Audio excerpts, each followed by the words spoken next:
Travel down the road and back again. Your heart is true. You're a pal and a confidant. And if you threw a party, invited everyone you knew, you would see the biggest gift would be from me, and the card attached would say thank you for being a friend.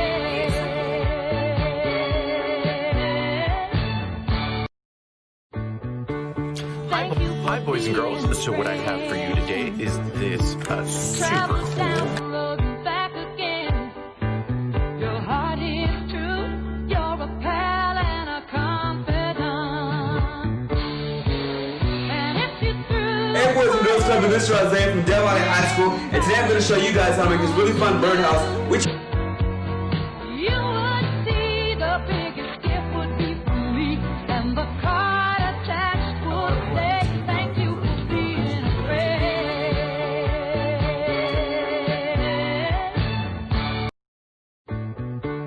Thank you for being a friend.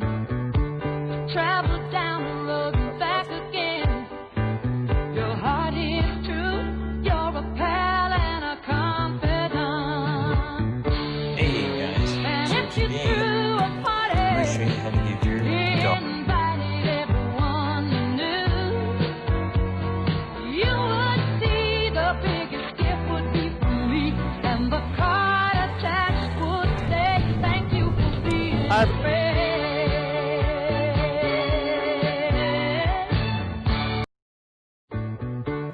Thank Hello you for everyone, this is being Miss a Bridget from friend. Pickfair, and today I'm going to show you how Travel to down the road and back again. Your heart is true. You're a pal and a confidant. Hey, boys and girls. Once again, Mr. Burt, the director. Invited everyone you knew. Welcome to Clubcast. I'm your host, Miguel Guerrero. I'm your other host, Bert Garcia. This week, we're going to start off the episode with our video of the week. Have you ever wondered how to properly give a dog a bath? This week's video of the week shows you how. Hey guys, so today I'm going to show you how to give your dog a bath. And this lovely participant who knows the word bath and hates baths is named Sarah. She's already on edge, so we're going to try to trick her. And then I'm going to show you guys what you guys need to give your dog the proper bath. So they're all clean and happy, and they'll love you afterwards. All right, let's get started. So some things you're going to use to wash your dog is a towel. You can use an old towel. I use because it does smell like dog, so I don't want to use another towel that I use that is going to make me smell like dog. So that's what I get. Use shampoo and conditioner. You don't have to get conditioner, but I do personally for my dog, but shampoo is important. And then I just use an old cup, just so whenever they're in the tub, I can just splash it on parts that you normally can't get whenever they're just trying to scrub. So this is what we need, so let's get started. So after you get your pet in the tub, and after you've rinsed them with water, you can just start lathering them up with your shampoo. And what I'm doing right now is I'm just scrubbing it all over her body where she's wet, and under her belly. Make sure you get her legs. Her neck is really important. You want to be really careful not to get their head specifically, because you don't want it to get in their ears or their eyes, so I just do it from the neck down. But my dog specifically, and maybe your dog may do this too, is because the floor is so slippery and it's less stable, she'll try to hide and put her head on top of the edge of the tub.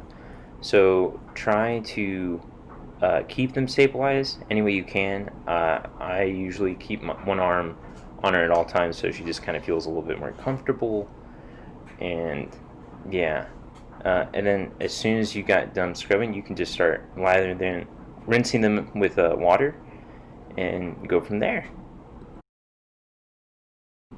So after you've done completely rinsing your puppy and then shampooing them and then rinsing them again, you can start to apply the conditioner on your little puppy. So what you want to do is make sure, like you did with your shampoo, is make sure that they're all over their entire body. That means their belly, neck, feet, everything. Just make sure you avoid those ears and those eyes and their mouth. And remember, you want to stabilize your puppy and scrub them and just let them know you're there for them. And yeah, try to make it fun for them. I know a lot of puppies don't really like to get baths. Some love it. I've had puppies that just love getting baths, but for the most part they don't. So try to make it as comfortable for them as you possibly can. After you're done conditioning your puppy, you just start rinsing them again. Pretty much the exact same thing that you did with your shampoo. Same thing for humans, it's the same thing for dogs. Make sure they're stabilized, comfortable, and get those hard to reach spots because you don't want to clean that up later.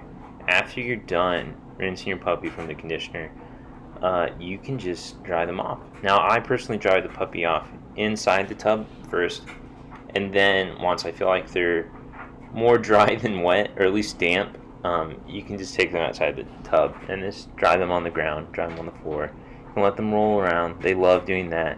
They love to try to get the cleanness off of them, but it's going to be a little harder than that. And just let them know that they survived. Yay! Congratulations! Thank you so much for watching. I hope you have a good one. Please like and subscribe. Bye! Thanks, Alex, for showing us how to properly pamper that pooch. In our staff spotlight, let's check in with Miss Stephanie from Overton. Hi, my name is Stephanie. I work with Boys and Girls Club of Overton Elementary. I've been working with Boys and Girls Club for about 10 months now, and I've really enjoyed it. I love all the field trips they get to go on.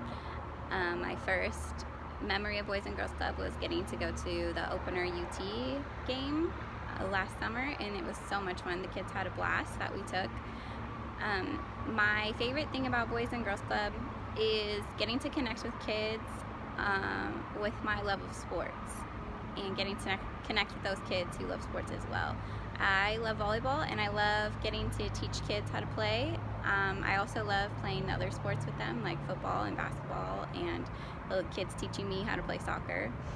I love building relationships with the kids and getting to know what they like and they don't like. I love being the support system for them. Many kids build a relationship with you and then they rely on you when things aren't going well in school, and it makes me feel really good to be that support system for them. My favorite thing about Boys and Girls Club is getting to teach them community and leadership skills. I love helping them learn how to be a good people and how to learn how to overcome challenges in their life. With temperatures on the rise, this week's healthy lifestyle tip takes us into the deep end with Mr. Fernando for some water safety. Hey guys, it's Fernando, your director of Healthy Lifestyles, here with another tip of the week. Today we're going to be learning about water safety. So the best way to learn is from a qualified instructor. You're always going to want to choose safe places to swim. You're going to want to learn to recognize hidden obstacles and maybe even rip currents. Never swim alone. Always have a parent or guardian with you, preferably within arm's reach. Do not play any dangerous games in the water. Any breath holding games, those are very dangerous and can cause very serious injuries. Young children should always wear a life vest or some sort of floaty device to help them swim. You're going to always want to enter the water feet first. To learn more about water safety, visit the American Red Cross website. Other than that, be safe and splash safe. See you later. Thanks, Fern. Marco! My name is Miguel. Polo. So once again, let's go to Miss Nicole for her weekly academic success tip of the week. Hey everyone, Miss Nicole here with your academic success tip of the week. And this week I'm continuing with our 4 remaining tips for conquering distance learning. Get rid of those distractions. Yes, I'm talking about turning off that television, putting away your Nintendo Switch, and putting that phone in a corner somewhere. It's really important to reduce distractions so that you can focus on what you're learning, whether it's participating in virtual club at BGCA or taking summer online classes. Make sure that you limit your distractions. guys, we all know that when you move and groove, your focus improves. So take some time to go outdoors, go on a bike ride, go for a walk. Remember, keeping a healthy body is keeping a healthy mind. Find a personal space. Maybe for you, that's on your bed where it's nice and comfy, or on the balcony of your apartment. Find a space where you feel comfortable and can really engage in your learning without distractions. Last but not least, my personal favorite, make room for some fun. Yes, fun. I said it. It is summer break after all. Take some time away from club to take a break and turn on the TV, chat with your friends, and just have some time to yourself. It's really important. I hope you've enjoyed these tips for conquering distance learning, and I hope they help your experience, whether it's in virtual Boys and Girls Club or you're taking online summer classes. See you next week. Bye. Thanks, Nicole, for another great tip. Now let's go on the block with Officer Sean for this week's Community Corner. What is the day like for a police officer? A day in the life of a police officer varies day by day, month by month, year by year. When I worked patrol, I know I worked in a really busy area. Most days were not necessarily action-packed, but there was a lot of movement going on. You show up, and when you show up to work, we have something called show up. Show up is something where you get a briefing from your supervisor, typically your sergeant, about things that are going on around your area, what to look out for, different policies that are in place that we need to look out for, etc. And then we start the day. We have a computer screen here, and we look at the queue, and the queue is like how many calls are holding. So based off the calls that are holding, you just kind of start going from call to call. We have different priority level calls, so we just go to the ones that, where we feel we could help out the most. So I could go from going to a barking dog call. The next thing you know, something pops up on the screen, and it's a shots fired call where someone is, shooting a gun at a person in the air, at a vehicle, whatever have you. And then we leave that, and then we go to other calls. So that's kind of my day as a police officer when I was working patrol. I also worked in another unit too, where I worked downtown, and that was a whole nother animal.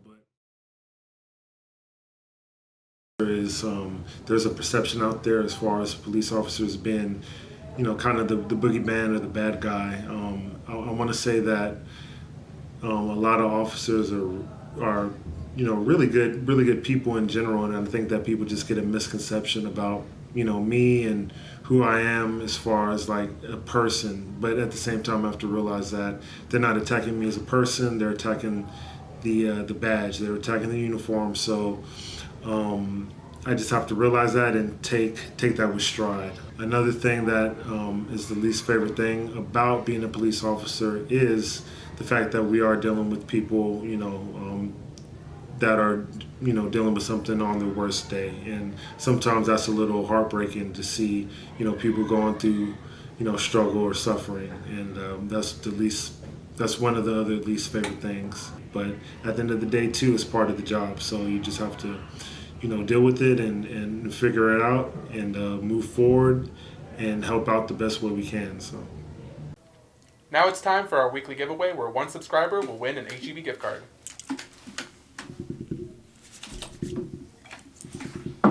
This week's winner is Destiny Caldwell. Please call us at 512-444-7199 to claim your gift card. So let's go over to Jane Lane and meet Miss Victoria for this week's mail call. Everybody, it's Miss Victoria with Boys and Girls Club at Jane Lane. I just want to say hi and that I hope all of you are doing well. And to remind you that we will still be having Club on the Go here at Jane Lane from 11 a.m. to 1 p.m. So if you need to get materials for our virtual summer camp or if you need to get some food, we'll be here every Monday from 11 to 1 p.m., 6002 Jane Lane, Austin, Texas, 78721. And I miss all of you. This week's Club on the Go update takes us to Walnut Creek. Let's see what they've got going on. After 17 weeks of Club on the Go, we've given out over 154,000 meals. We've given out over 31,000 bags. 152,000 cartons of milk, over 111,000 snacks,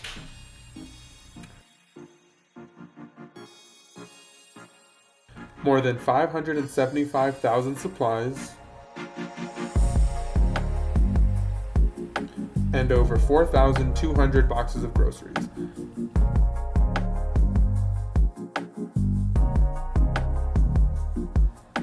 Thanks to everyone who makes Club on the Go possible. We hope to see you out there. Thanks, Miguel, for updating us on Club on the Go. Another week running.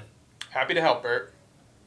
And let's go to Kel for Keeping Up with Kel. Here's Shannon from Teen Summer of Service. Shannon, what's your favorite thing about Teen Summer of Service? Getting out the house and being around people my age. Sit by each other. And what, I know that you guys have done community service. What have you done, and can you tell us a little bit about that?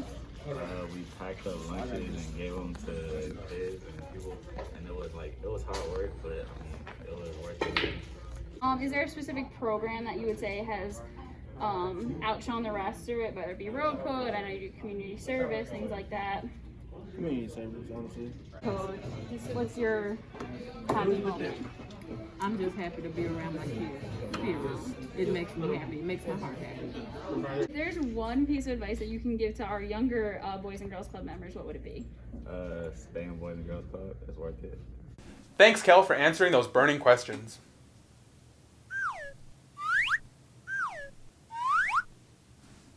All right, Miguel, I'm running out real quick. Where are you going? Sandwiches! So unprofessional, dude, I swear. Hi, how's it going? Hi, good, how are you? Good. You're popping in? Yeah, I'm just running around, just trying to tell everybody about our new social media challenge. Have you heard about it? No, what do you mean? It's the 5K for kids for Boys and Girls Club of the Austin area.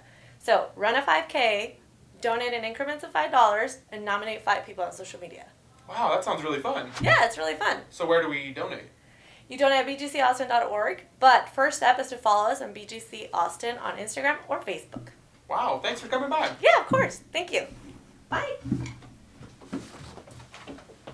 All right, boys and girls, now it's time to grab your snuggliest stuffed animal and your warmest cup of hot chocolate as we head over to Cozy Corner with Misty. It's too hot for hot chocolate.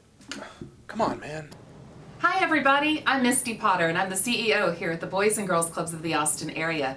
Thanks so much for joining us for episode number 8 of our Clubcast. We're so excited that you've been following us, and I am super excited today to share with you if I had superpowers. I ask you, what would your superpower be? Would you walk through walls? Would you be invisible? What would you want your superpower to be? Well, I'm going to share with you today what my friends would do if they had superpowers. If I had superpowers, I would have stupendously substantial strength. I'd travel through time in a tremendously terrific time machine. I'd make it storm and create wonderfully wacky weather. I would pull shape-shifting shenanigans and turn into anything I want. I'd fly through radiant rainbows and touch the sun. Go be great, young people, and go be a superhero today and make your own superpowers happen. Thanks for joining us.